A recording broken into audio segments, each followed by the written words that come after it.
today,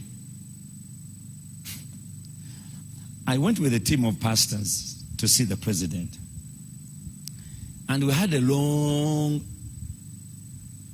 speech written. And he's so calm, he doesn't interrupt you until you finish. I said, Mr. President, number one of the problem of Uganda is corruption. Pastors are the ones saying, stealing government funds, poor delivery services. He's listening. I hold my head. I said, man, poor negotiators, we are finished. We came here to negotiate on behalf of our parishioners.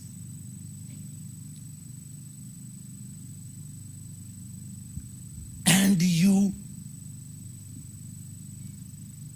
are dealing with something which you are supposed to be dealing with. So he said, oh, I'm very busy. Let me finish. I'll come back.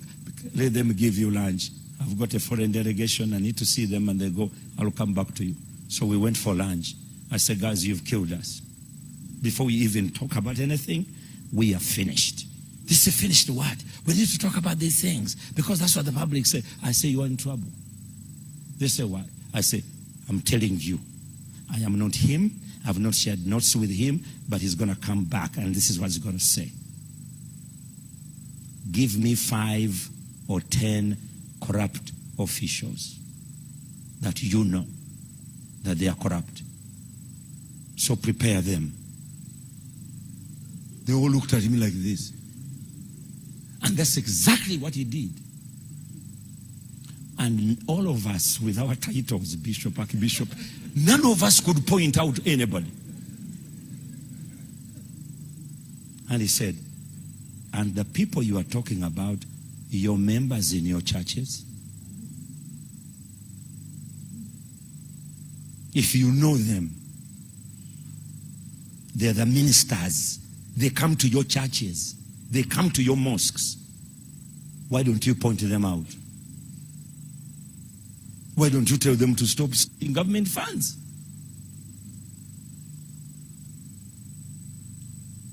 Then he started lecturing us why he went to the bush.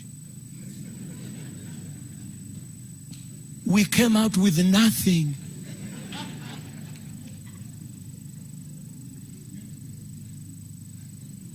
Poor negotiator.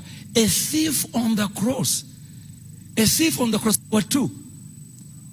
The other one started, poor negotiator, blaming Jesus. If you're a son of God, take yourself off. We will believe you. This one looked at it and they said, I'm going to get out of here with nothing. Nails in my hands, pain all over me, and I go to hell. He said, Master, King, if you come in your kingdom, just in case you have a kingdom, I don't know whether you really have one, because you are suffering the way we are suffering. But if you have one, please remember me. You see, child of God, when you are a leader and a poor negotiator, you meet a busy man like President Museveni who has issues to deal with NAM.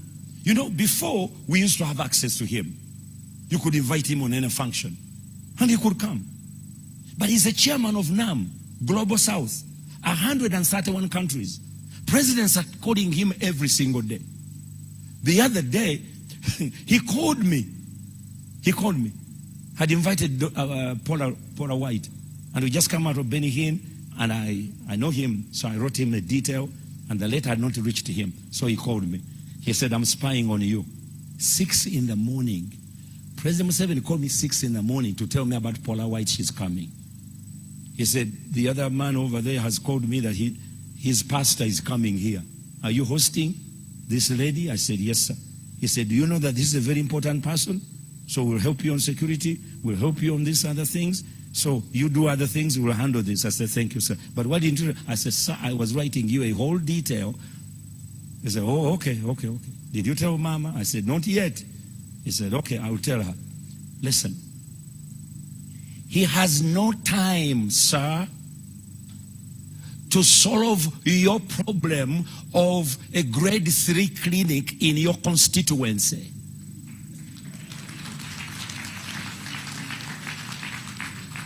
You have to be a good negotiator.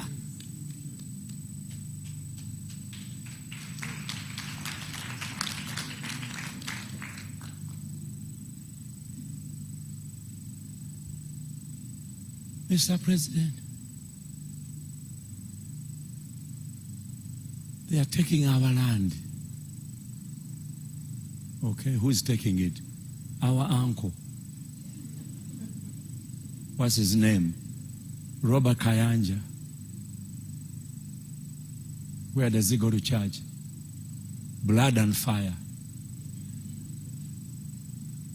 Why don't you go to his pastor? And the pastor will tell him, stop stealing people's land.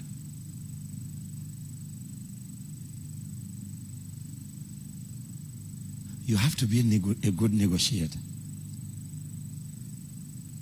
People say, how could you pull president out of campaign and you bring him to Miracle Center to open the conference? Because I had Paula White.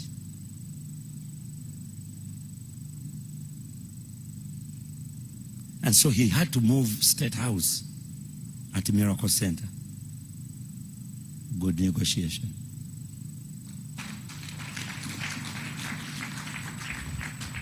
Jesus taught us to be wise. He said, be wise. And he uses an example of a serpent.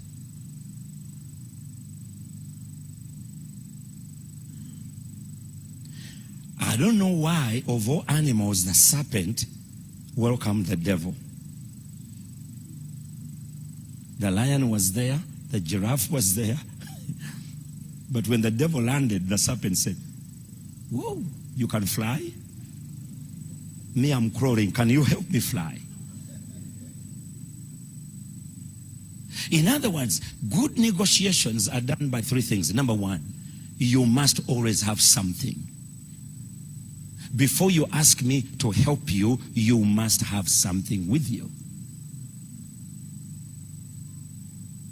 Don't expect someone to come and give you everything.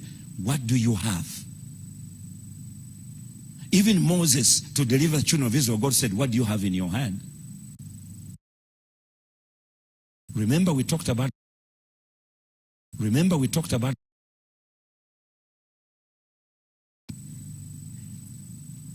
I did the calculation and I cried. It's now 2 years. I'm trying to convince these people of God to have faith in what I saw. I'm not yet succeeded, but with your prayer, you lay hands on me and I'll get the anointing to convince them. Listen, how many of you need money to do business? Okay, all of us. Our problem is money. Huh? How many of you know, ever since Abraham up to now, the money has never gone back to heaven? The money the apostles used is still here. We just want to find out where it is. How many of you know we are the one who have that money? Let me give you an example. We are 7 million as born again. But if you add on the Anglican as well, but locally in Anglican church, charismatic Christians in Catholic church, if you put us all together, evangelical people who believe in Jesus Christ, if you put us together, probably you'll end up with 80% of our population. Right? But let me zero it down on a few numbers so that you may see the math. You know, God is a God of mathematics. He's a God of numbers. God the Father, Son, Holy Spirit. There's a book of numbers in the Bible. So if you don't know numbers, you're not going to understand the Bible. 12 disciples. God is a God of numbers. But watch this. I did the math yesterday and I said we are 7 million born again believers. If you want to find out homesteads of the locally all over the country. That gives you 1.5 million homesteads. Poor, rich, whatever, middle income, whatever it is, 1.5 million. This Christmas, apart from people here in Ankole, you have cows. So you can decide to kill a cow and share legs in different homes, and that can finish you. But for us in Kampala, we have a crisis of meat. So Christmas is where we eat the meat.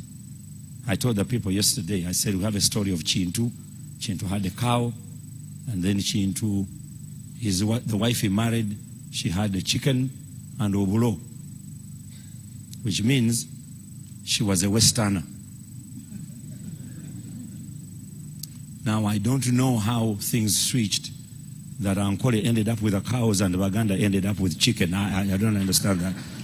But we'll discuss that one later on in the future. But the truth of the matter is, people are going to spend not less than 50,000 on Christmas. And we are Christians. We are Christians. I'm talking about Christians. We know how to fast. Christmas is just a day. Of course, it's a family day where people have a good meal and they talk, but we can have that one when we are rich. If each family could save 50,000 and we put it together times 15,000, that is something like 75 billion. What about Easter? That would be 150 billion. If we do it for 2 years, that is 300 billion. That is close to $100 million. How many factories can we build in 2 years to save our children who are going to be abused overseas looking for jobs? America was built by Puritans, Christians.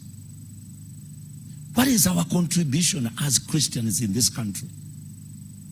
Our biggest contribution is going to be creating capital.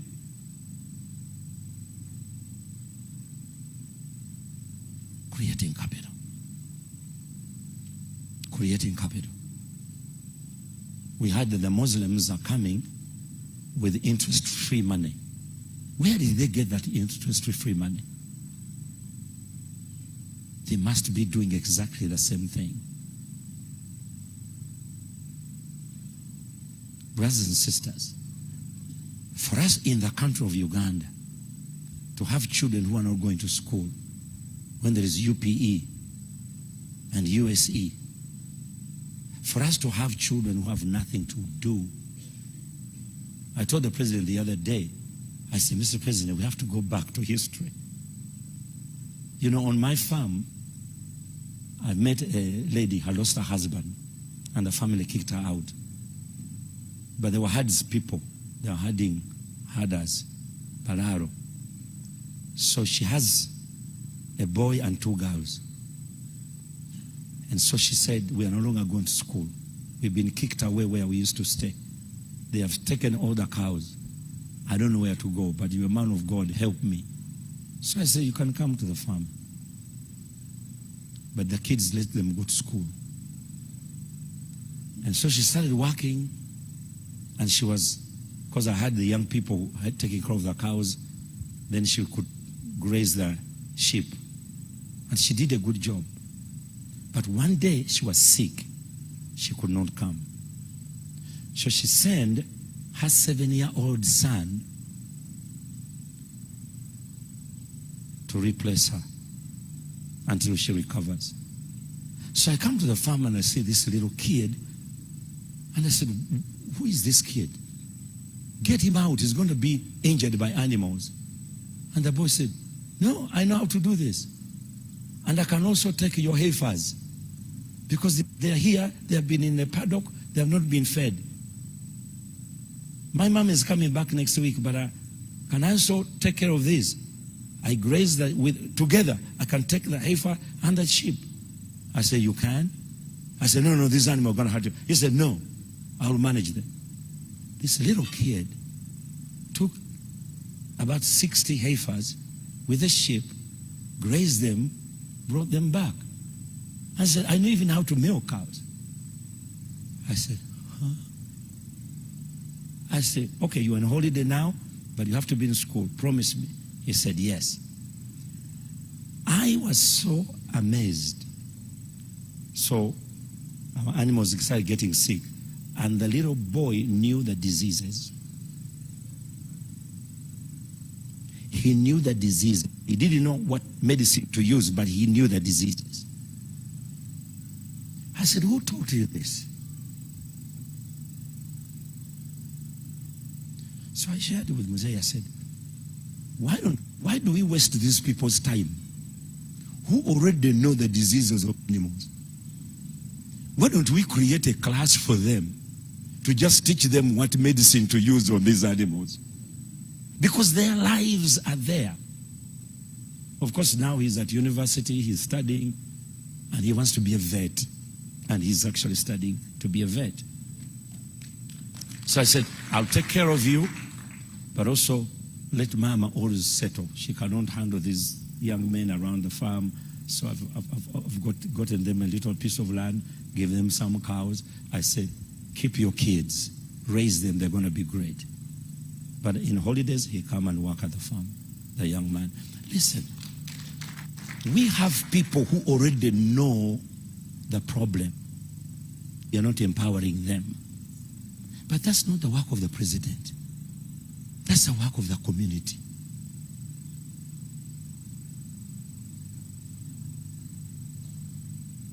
That's the work of the community. So number one, peace and security. Number two, leadership. Number three, negotiation. And number four, whether you like it or not,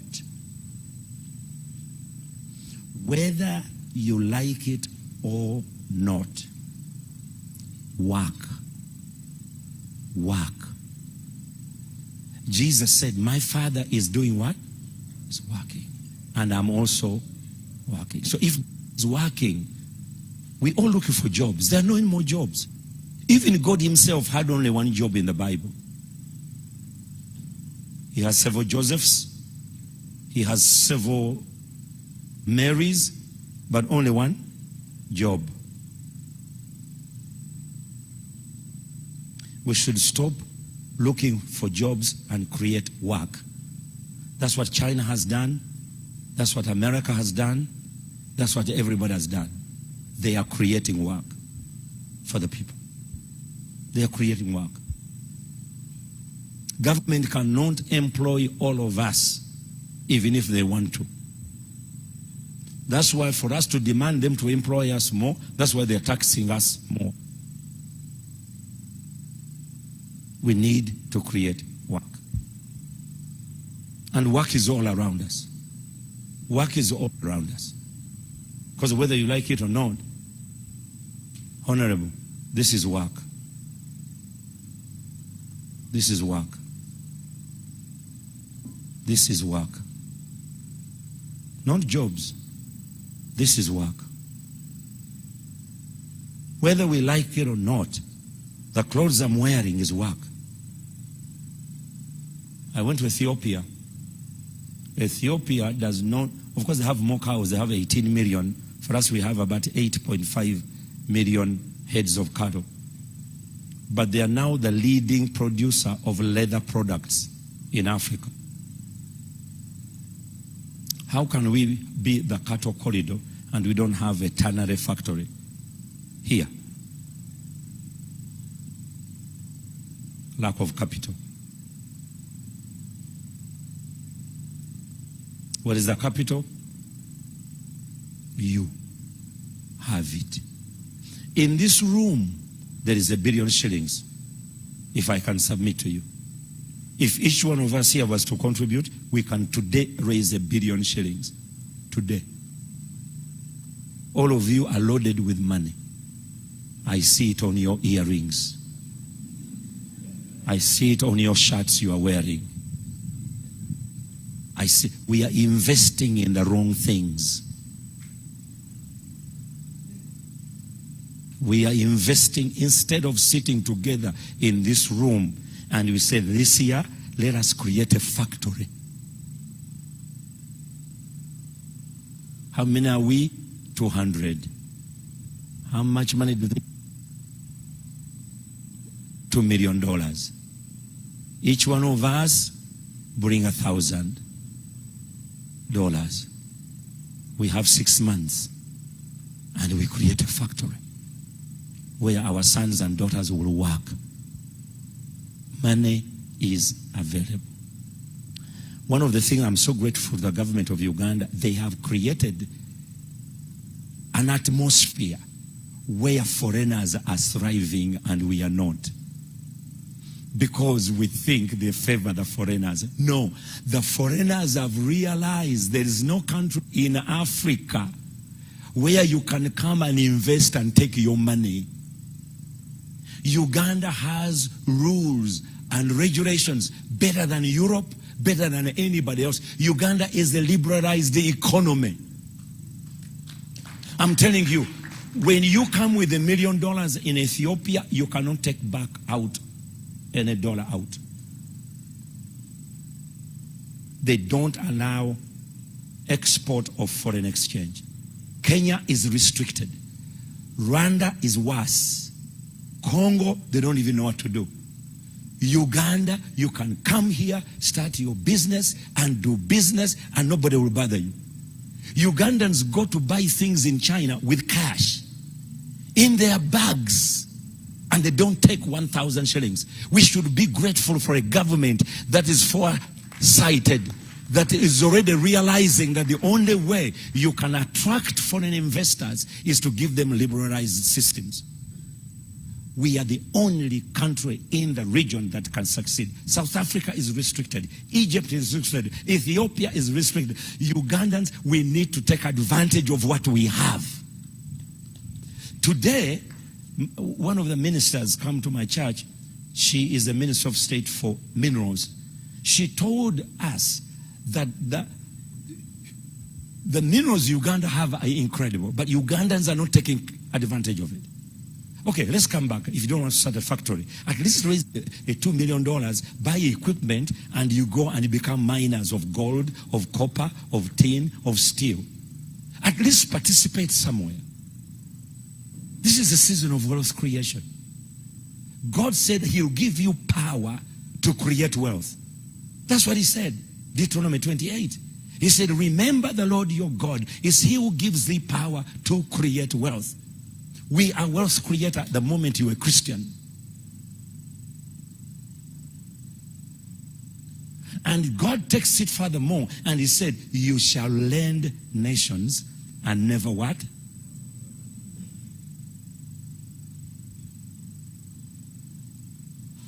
So, this morning, you guys are going to give me billions of shillings. There's some things I want to do in Jesus' mighty name.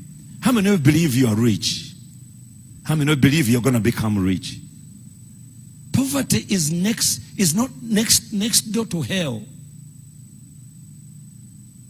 I tell young people, you young people who always come up and say, well, I don't care about money, I care about love. I said, huh?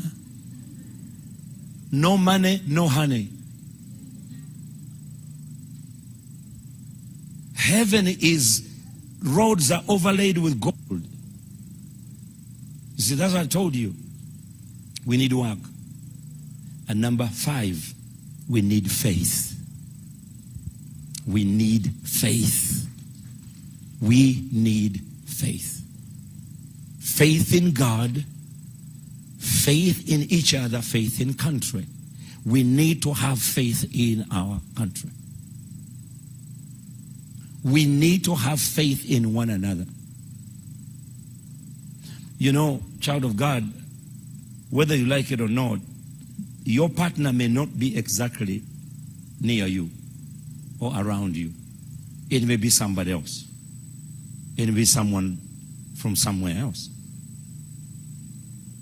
One time I heard somebody said, somebody was seated, we were eating, and he said, but Pastor, we don't need anybody.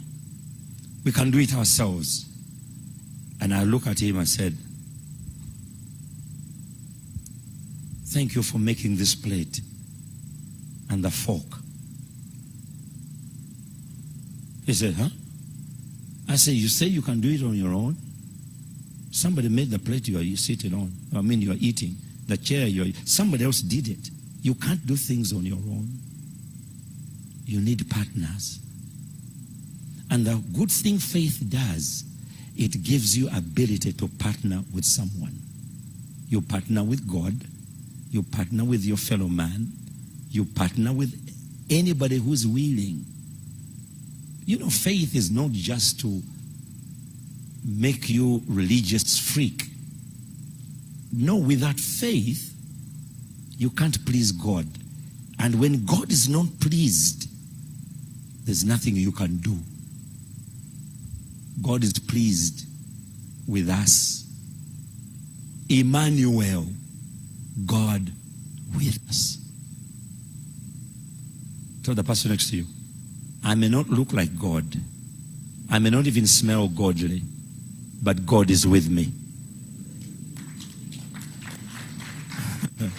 God is with